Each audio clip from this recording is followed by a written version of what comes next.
All right. Well, let's move to the domestic political scene. New power rankings released by the Washington Post.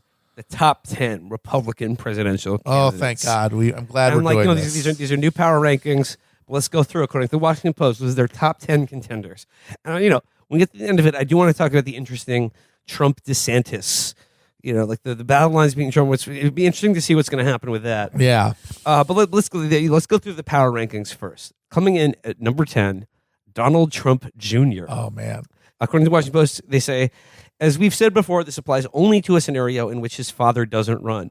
God, think how that funny that would be if they both ran against each other. Think how bad Donald Trump would own his own son. Oh, it's just he would not stop for a second. Folks, he's never any good. He's like, he throws a ball like a girl. He tried to wear a jersey to a Yankee game. Okay, he wasn't going to wear a suit. I had to smack him some sense into him. It says, but that's a scenario in which some polls show him running as high as second, with the caveat that we don't have a lot of good polling. You clearly have a base to work with, but capitalizing on that is another matter. And it's not just about lobbing bombs from the sideline, which is his true talent. Previous ranking, 7. So Donald Trump Jr. has fallen. Oh, no. 3 spots. Oh, no. Matt, what do you think about, in a scenario in which Donald Trump doesn't run for president, Don Jr. running in his place? I mean, it's very hard to imagine a scenario where Donald Trump doesn't run, but maybe he dies, something like that. And there's the son to carry on the mantle. I think he would lose to DeSantis because I think that would shatter the whole collective and give people sort of permission to seek a new leader. Because at the end of the day, as much as our friend Don Jr. loves to try to sound like his dad. If you noticed that recently, he's really trying to sound like his speech. It's uncanny. If you look at any of those insane videos where he's just gacked out of his mind and his eyes are like red little slits and he's clearly been up for 3 days and he's just enunciating the words. He's doing a bad Donald Trump impression. It's not even a good one. He doesn't even sound good. He's not as good as James Austin Johnson, that's for sure. I do tons of bad Trump impressions. I mean, my Trump impression is I always revert to Jiminy Glick. Yeah. I go, what are you going to do a movie? What are you going to do something that really clicks with the public? And Don Jr. Don Jr. Yeah. What do you do? I'm going to go low and I go very high. Yeah, I think that it would sort of be like how after the death of Muhammad, he had this Sunni Shia split. Yeah. There were the ride or dies for Ali, his son-in-law, but the majority ended up going with the Umayyads, and I think that would be how it would go here. What about the occluded son, Eric? How come no one's speculating? How come no one speculated on Eric jumping in the race? I mean, it's because he has not been drawn to like doing the political stuff. Yeah, no, he's running the business. He's been making Trump Magazine. Right, like this is how you know that Don Jr. is the biggest loser of the kids. Yeah. Because he is the one who most emphatically started doing the political stuff and like started doing all the red meat shit and going to CPAC and hanging out with Charlie Kirk. Yeah. Like, that's a fucking loser who has nothing else going on. Presumably Eric Trump, as much as he might be a goon, is occupied. He's got golf courses to run with actual stuff, which means that Don Jr. of the kids was clearly never given a real job in the organization. Like they gave him an office and a salary, but and a secretary and everything, but the phone wasn't plugged in. And now that's why he's fled to politics, refuge of the loser. But yeah, it's not going to be enough. All right, coming in at number 9 is Mike Pompeo. The Washington Post writes, the former Secretary of State returns to this list, showing all the signs of a guy who will run. Those include running digital ads in Iowa and South Carolina. Also worth watching, he recently became one of the highest profile Trump officials to testify to the House committee investigating January 6, 2021 attack on the U.S. Capitol. And afterward, he seemed to temper his denial about having discussed removing Trump from office using the 25th Amendment, saying merely that it hadn't been discussed seriously. It'll sure be interesting. We were kidding. It'll sure be interesting to see how Trump backers respond to whatever testimony Pompeo provided. Removing Trump with the 25th Amendment was a suggestion someone shouted out during a game of Whose Line Is It Anywhere style improv we were playing. Previous ranking not applicable. So I mean, he's making his debut on the list at 9. I hate this list. Infuriates because it's like this is garbage, but at the same time, you know why people like it and why they'd rather talk about it than policy because it's sports, and sports is fun to talk about. How are you going to put Pompeo on the list? Pompeo, no rings.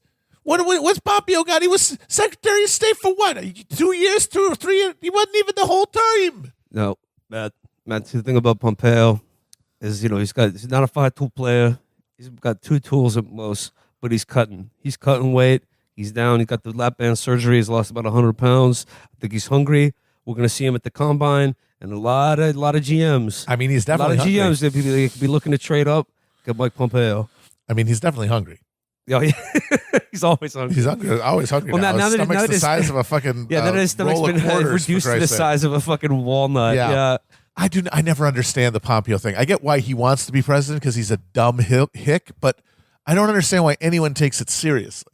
What is his value add, especially even without Trump in there? Okay, well, wait. Who does he represent? Matt. What the big foreign policy heads among the American base Republican voter? Matt, dog, you're forgetting.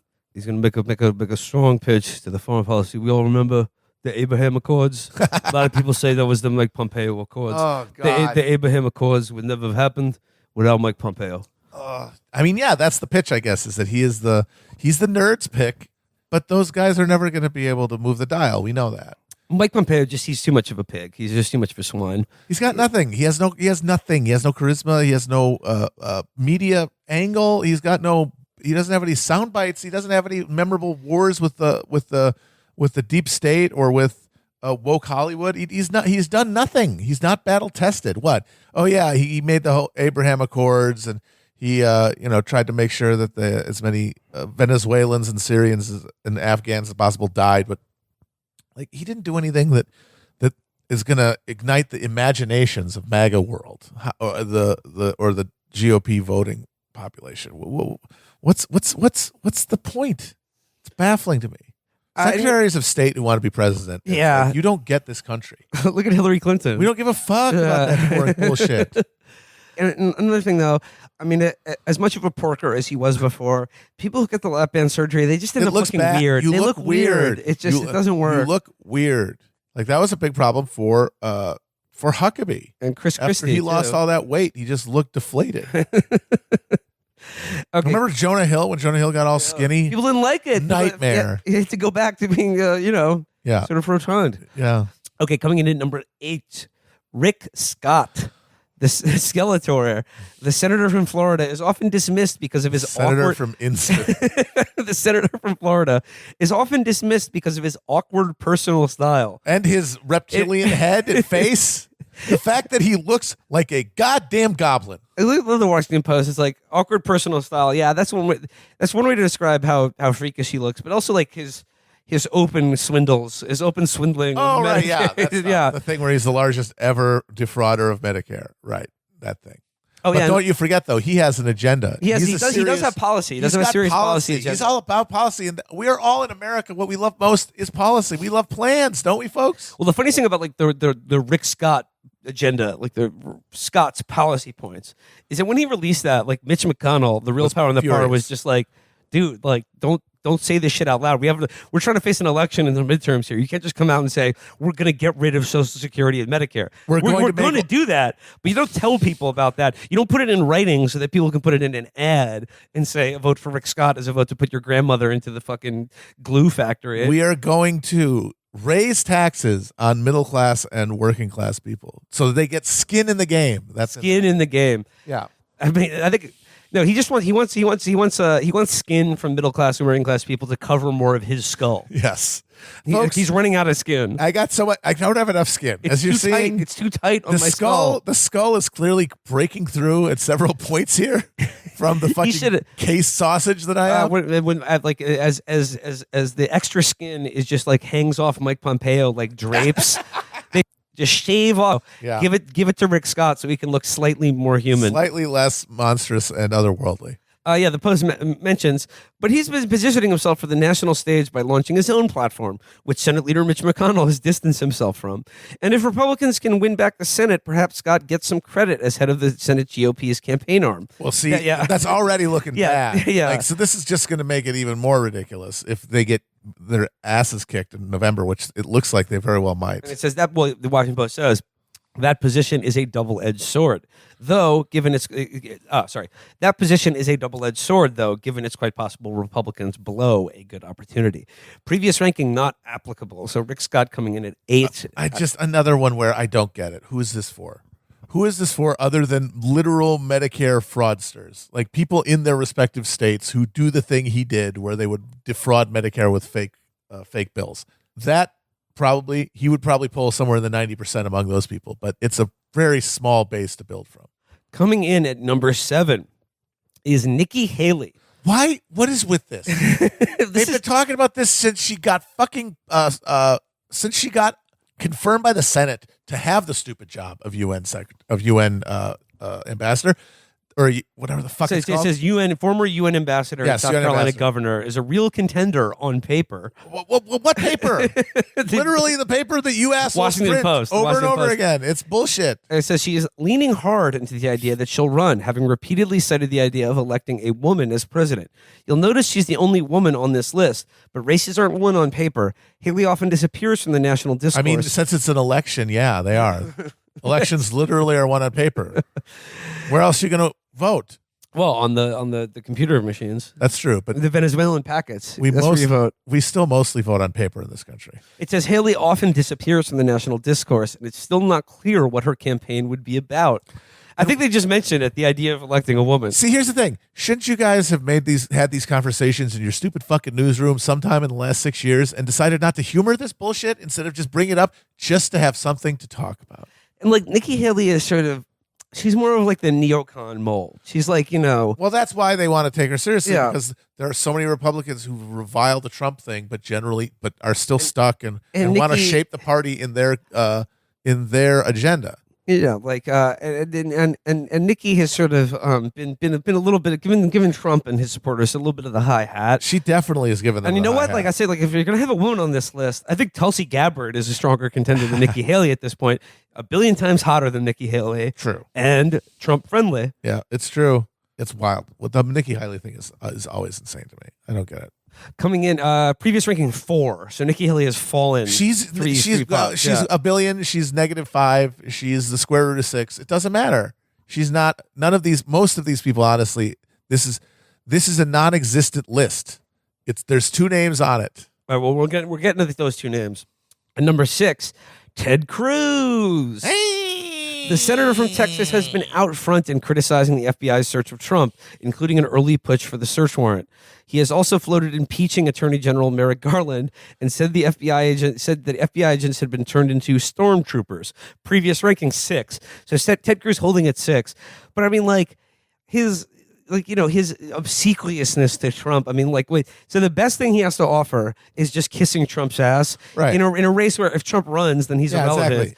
And then, he's my favorite. And I love him so much. There are better stand-ins, Yeah, but like, how is he supposed to criticize him or distance himself? Yeah, exactly. It's absurd. It's a totally.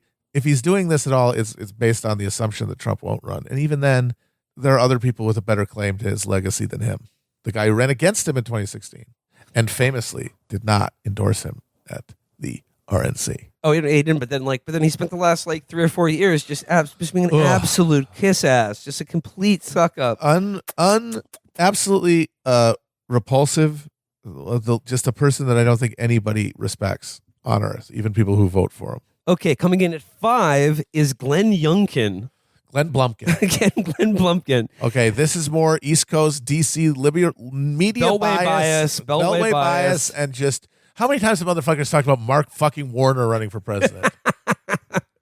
Washington Post writes, it still seems like a bit of a stretch for someone to launch a presidential campaign just a year into his one term as governor. Okay, then why are you putting him on this stupid list? Virginia doesn't allow governors to seek re-election. Didn't know that. It's true. One-term wonders. Yeah, one-term governors. But he's clearly putting himself into the mix, and 2022 could play into his hands.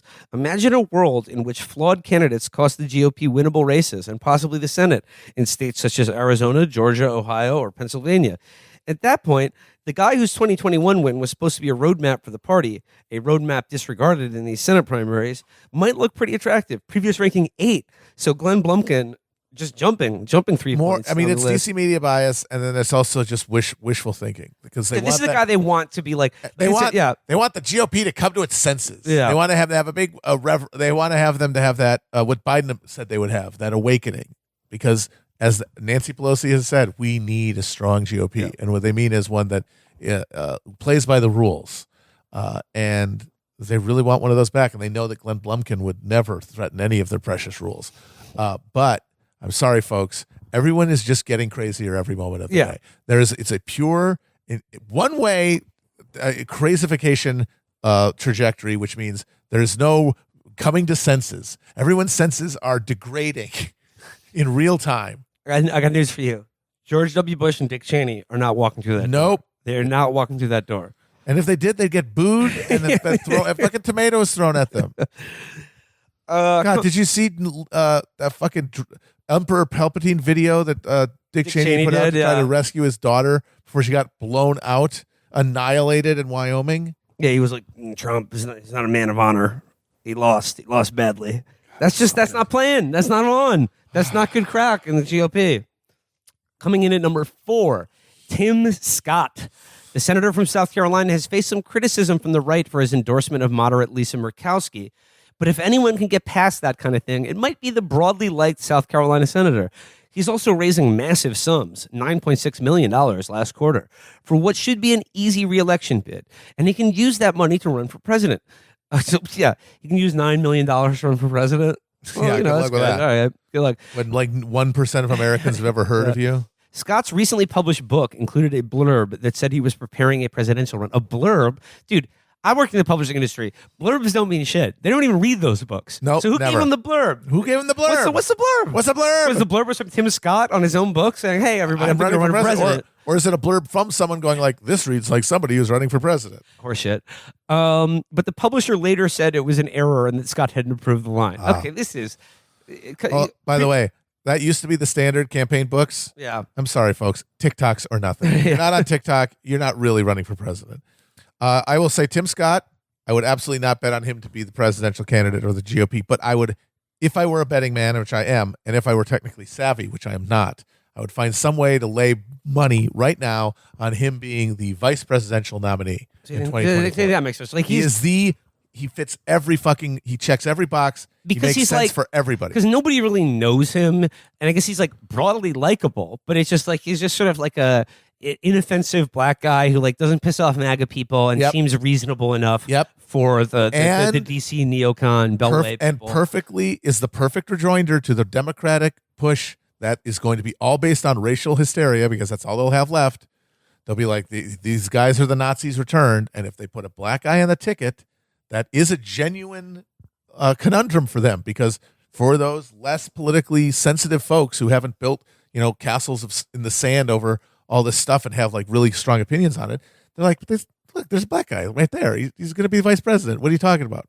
So I think for Trump or DeSantis or some third magical pony possibility, Scott makes sense. He's not going to be a threat to you. He helps you shore up one of the big campaign arguments against you. It's absolutely, if it's somebody else, then somebody fucked up, because it's the only one that makes sense. Previous ranking 5, so Tim Scott jumping a spot here. Zero chance he gets nominated though, because nobody knows who he is. Yeah, and this is, we know when you're going against Donald Trump, that's not going to happen. That's not going to cut it. You're not going to go through earned what? You're going to use earned media and fucking campaign money to make up for that kind of deficit? No way. All right, here's where it gets interesting. The top 3. Coming in at number 3, and this one is truly idiotic to me. Mike Pence. Give me 8. Mike fucking Pence. Well, I think what's interesting about this is that, okay, dog, the thing about Mike Pence is that if he runs for president against Trump or anyone else, he's got to want it. He wants it. He's got the hunger more than anyone. Because if he loses, he's going to be executed for treason. He's running like his life is on the line, and I think you're going to see a lot of big stats coming from him. He's going to put up big numbers, because I simply must repeat again: if he loses the election, he's going to be hanged as a traitor. It's true. He cannot allow President Trump and the Patriots to get back in charge. If Patriots are in control, Mike Pence, he's taking a long drop and a short stop. They're going to be compromising his ass to a permanent end. It says here, Pence offered some interesting comments this week, opening the door to testifying to the January 6th committee and saying the American people have a right to know what happened. Okay, well, he's already dead. He's already done. Well, exactly.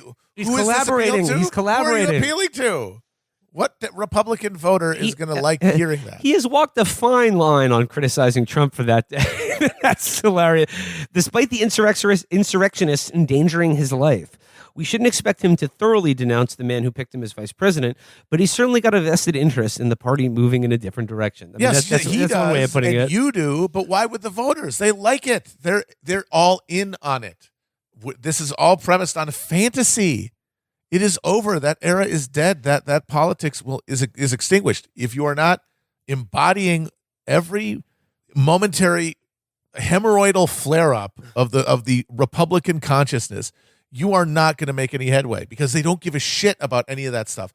And you're fucking Mike Pence. You're the guy who stood in the way of Trump challenging the phony election, and they all think the election was rigged. The last line of this is really great. It says, the hard part is facilitating that without completely alienating the Trump backers he'd need in 2024. He already has alienated them. The alienation has happened. Where are you taking that he has an option to not alienate them? He terminally and critically and forever alienated them. Madness. Democrats would have to pass a bill in key states making it illegal to vote if you're white if you don't have a New York Times subscription. If only New York Times subscribing Americans, hell, anybody who subscribes to a newspaper maybe, were allowed to vote, then yes, he would win. But that's not going to happen. I'm like, okay, Pence's previous ranking was 3, so he's holding steady at 3. I don't understand how he can be in the top 5. How he can be anywhere. Said, the hard part is facilitating that without completely alienating the Trump backers. He did, like, how is he above? They have been alienated. Yes, it's done. It's done. Again, one direction, moving in one direction. They had the election. The premise was established. This is fake. We need to overturn these results. That's the right thing to do. Mike Pence refused to do it. He is the traitor. He is the fucking Judas Iscariot of the whole fucking MAG movement, which, by the way, everyone could kind of see coming. I remember going to the RNC in Cleveland right after they announced Pence as the VP, sweating my balls off in this park with a bunch of InfoWars people. And I overheard them talking about Pence. And they're like, I mean, he seems like he's sort of deep state. He seems like he's establishment, but, you know, he also helps with the evangelicals. Yeah. They were doing the same sort of compromise that all the sappy liberals do whenever some fucking gargoyle is brought in for the Democratic Party. Like, say, I don't know, Joe Biden as VP in 2008. Hey, I thought you were against the Iraq War. Well, what's this fucking foreign policy gargoyle who helped start it doing on your ticket? Oh, it's because we got to establish our foreign policy bona fides. Or fucking Tim Kaine. Yeah. And so his Yeah. betrayal, it's like he was never part of the family. He was never a real one. He was always a sop to the establishment. And when the time came, what did he do? He betrayed them. All right, the top 2. Yes. Now there's this just only just says see above, and like this is just basically at number 2, Donald Trump, at number 1, Ron DeSantis. Whoa. Trump's previous ranking number 1, DeSantis' previous ranking number 2. Whoa. So the Now top this 2 is spots. news Now here. this is news here. This is the illusion of news here. This is something to talk about, people. This is content, baby. So Ron DeSantis leapfrogging Donald Trump into the number 1 spot, according to the Washington Post, for the strongest Republican contender for 2024.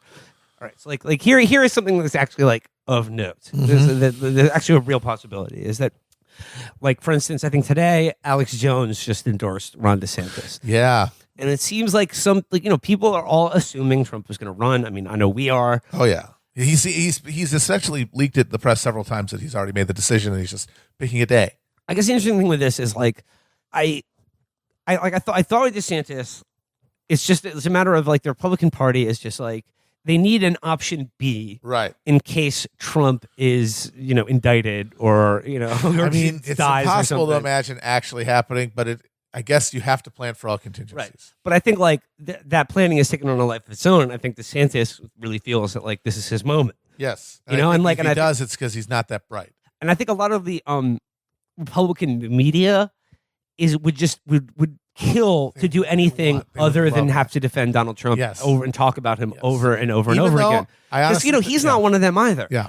No, absolutely. I honestly kind of think that DeSantis is still a less good choice for the Republicans than Trump because they think is there's all this baggage about the election theft and all that shit and his just residual scandals and the whole like the threat of a loss of democracy and all that. But again, that's stuff that's mostly being assimilated and processed by people who are still invested in these institutions and structures, which is not going to be your average Republican primary voter. They don't really care about any of that stuff. So Trump is able to appeal to a non-politicized audience of people who are largely alienated from our institutions, who don't really care about that stuff. He comes across still, even after being president and all the culture wars, he comes across as more economically and in some cases socially moderate than the Republican Party in general. Yeah. And that is appealing to a lot of people. And DeSantis, if he gets in there, he is just the Republican Party. Yeah. He is the Republican Party and its entire cultural war obsessions and its economic agenda. And he cannot have the same heterodox appeal to a general election audience that Trump does. And he is as governor, he's clearly running for president. Mm-hmm. And by doing the right wing internet story of the week and legislating to that agenda, I'm going to put PTSD veterans as make them teachers. No, he's a genius. We're gonna put trans kids in jail because we're gonna make it illegal to teach the history of slavery in schools. This is where you got to look at him and you're like, this guy's either a genius or he's a fucking idiot. Either way, he is riding a wave that I don't think he fully understands. But so once Trump establishes the new terrain of the Republican Party and its relationship to media and its relationship to its base as this isn't about policy anymore. We don't care about that anymore. This is about raw emotional response. That's what we want out of our politics. And Trump provided them with this catharsis that they'd never had before, and they don't want to give up. And so if he wants it again, that's why without DeSantis there, it looks like there's nobody who could even sniff him. But what DeSantis does understand at some primordial level is that, okay, if the way that you can get traction is through being involved with being emotionally involved with the traumas, the culture wars, you have to make news. And Trump could make news by being Trump. You're just some asshole in Florida, but you are the governor of a state. So if you can make news that is just, hey, what are you mad about? CRT, we're banning it. What's this stuff? Grooming, no more. Disney, you hate that? We're getting rid of them. And just every time there's a news cycle, it doesn't matter. Here he is to associate himself. And it's like the Disney thing. It doesn't matter if these policies or things go anywhere. They dropped that immediately. Who cares? He got the headlines for the week. Headline: we're standing DeSantis, up to the Disney groomers. Thing you're mad about. DeSantis is dealing with. Yeah, exactly. And that is he is becoming a celebrity through action. And you know what's another thing? But he's still way, way, way behind Trump, though. Well, I mean, so you disagree with the Washington Post. Trump should obviously be in the number one spot. And because, I think they think that he's going to be dinged by this, the many investigations into him and but I sort of feel the way you do is I think the entire American system, our legal and political system is in a fucking suicide pact with the presidency. And you cannot, no matter what he did, you cannot indict a sitting or former president for the crimes they committed in office. Can't do it. No matter how blatant. It's a red line. Because the job is doing crimes. Yeah. You're asking these people to publicly commit mass murder for 4 years and then step down and live the rest of their life. You can't ask people to do that with that risk out there. So that is a precedent that can't be defeated. I think they're hoping, and while obviously everyone is hoping that Trump isn't the nominee, which by the way is a thing that's going to help get him the nomination. Yeah. These guys are hoping he won't be the nominee. I don't think some of them might delusionally think he's going to get indicted, but I think that even the realists among them assume that there will be, as I said, this miasma that will drag him down. I mean, I think I've been seeing a lot of people wish casting for is that Biden pardons Trump, that he is convicted, but Biden pardons him to heal the nation and bring them together. So as someone who was pardoned of a crime, can you still run for president? Okay, so this is very interesting because you are explicitly barred from seeking the presidency, or I think any elected office if you are successfully removed from office after being impeached, which is a big argument that a lot of the people had who really wanted to push harder right after the January 6th to immediately do impeachment that night. Yeah. And I got to say, if they'd held the vote that night, they might have got somewhere. It's possible because those guys were actually scared out of their fucking minds. They were terrified and they had no idea what the media was going to respond. And they were all in the air and they were all saying that it was horrifying because they were absolutely spooked. But the thing is, Democrats cannot act that way. It's constitutionally impossible for them. They missed their shot if they had one, and now it's gone. I'm sorry. It's gone. So sorry. Nobody cares. Old news. And I really just don't think that that's true. I think they want it to be true. I think that every story about this fucking raid and about the investigation just gets Republican voters more on his side. Yeah. I remember Rick Perlstein said that he did a panel with some like hardcore movement conservative intellectuals about Nixon, and Perlstein was like talking about all those horrible crimes and how he like had genuinely like transgressed in unprecedented ways over certain things. And one of the panelists said to him, "I didn't like Nixon until Watergate." And I feel like even if you kind of want to move beyond the election, if you're sick of hearing about it, which I think that was honestly the thing that might have hurt Trump, is just people not wanting the whole election to be about the last election. They were just wanting him to move on. Now they got something to move on to that casts him as once again as the persecuted victim of the combined forces of the deep FBI state stormtroopers and the media and the Democratic Republican and the establishment of he validates every one of their conceived beliefs about how things work every day that he's investigated. I mean, it's just like this whole list, and like, and one more thing I want to say about DeSantis is interesting. Is sort of similar to Donald Trump. I have noticed that he has started to try talking like Trump, and I saw an image of him today at the Turning Point USA. He was standing normal, like Trump, exceedingly normal standing. And I have to say that was elite level. Sort of like like arms slightly out to the side, leaning forward, slightly bent at the waist, like an ill-fitting suit. Yeah, sort of like an action figure in the box. Yeah. Still in the original plastic. Yeah, just there. No, he's got the standing down. He's getting the voice down. But I'm sorry. We said this earlier knows on the a words, previous episode. Not the music. I guarantee you, DeSantis is trying to like somehow arrange it to like fake an FBI raid of the governor's mansion. He needs something to. This is a thing where he can't make the news because this requires some sort of reaction that he has not run afoul of. So he's going to have somebody like take a shot at him or something. Like seriously, he's going to have to get some Antifa to like try to shoot him, Bob Roberts style. Yeah. Because otherwise, how does he stay in the news? If all the news is about Trump, then he defines the issue, and it's very much harder for him to stand out. I think that this stuff actually makes Trump even more of a fucking front runner. I guess the whole thing of this list is that it's just like, once again, it's the establishment media wish casting, trying to create through sort of like The Secret, to sort of conjure a reality where things can go back to normal, where that the Republican Party will be normalized. It will be nice and normal. Get us some again. normality, please. And just to create and kind of craft and sort of conjure into being a reality where Republican voters are not 100% united behind my president, your president, still President Donald J. Trump. The eternal president. Yes. The God Emperor. He is now and forever has been our president throughout time and space. Is there anyone, though, that was not mentioned in this top 10 that you think, like they shouldn't have Glenn mentioned Blumpkin, 8 of these Blumpkin? Motherfuckers. They should not have mentioned 8 of these motherfuckers. So there's absolutely nobody else who should be in the conversation. It's just, this is a closed primary. You got maybe one other, you got a 1 in 6 chance that fucking things fall right for DeSantis. But I honestly feel like if Trump does run, he's got it. I think the only scenario that the most likely scenario of DeSantis win is not beating Trump in a primary. It is Trump getting spooked by the investigation and basically bluffed off of the post. And he might actually let that happen. Well, similar to Mike Pence needing to be president to avoid being hanged for treason.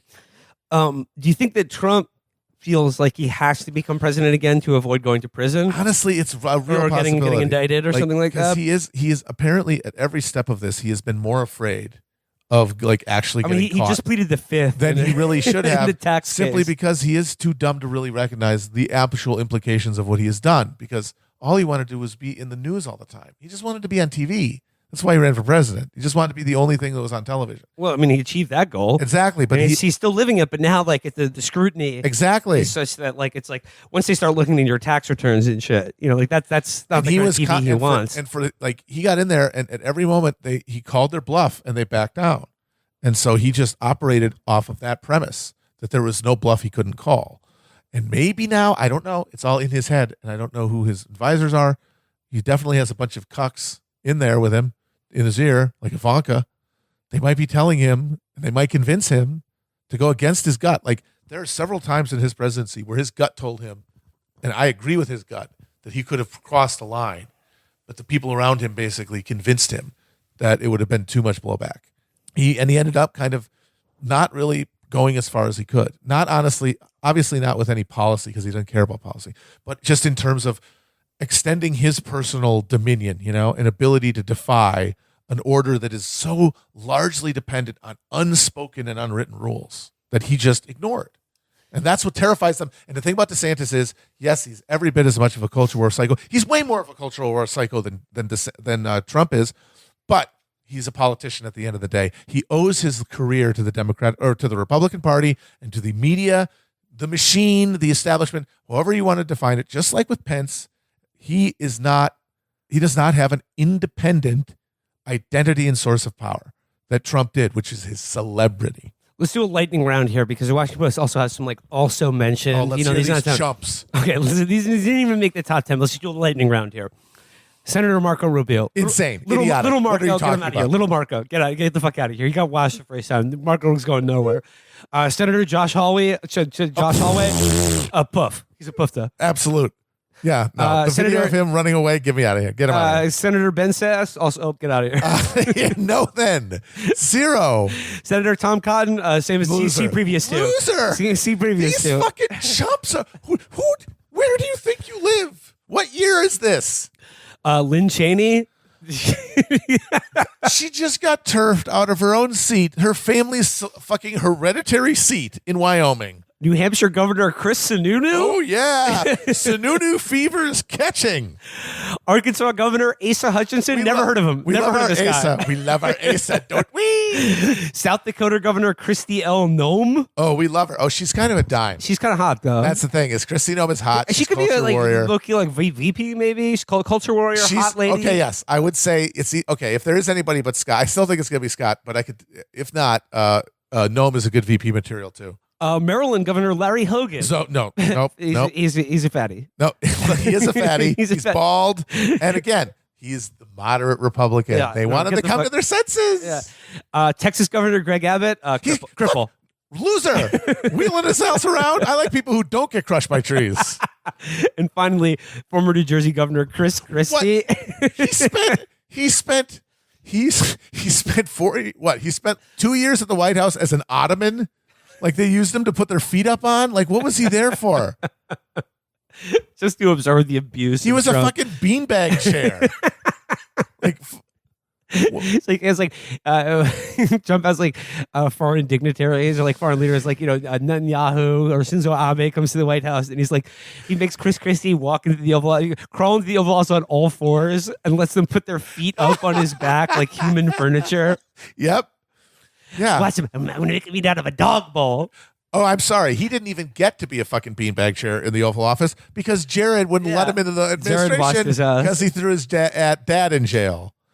Jared, again, big fat mix who got owned by Jared Kushner. You're never getting anywhere near power. Yeah. This list is just, they are huffing gasoline. And you know what? Part of it is they do desperately want Trump not to be on the ballot even again. It makes their tummy hurt. But also, they don't want to if the story is as it is, if the reality is given as we should really be understanding it, which is this is at best a two-person race, well, then what are you going to talk about all day? Yeah. What's this going to get people? What's going to get people going? And the thing is, it's true. It's cotton candy. You can't beat it. It's great. It's sports.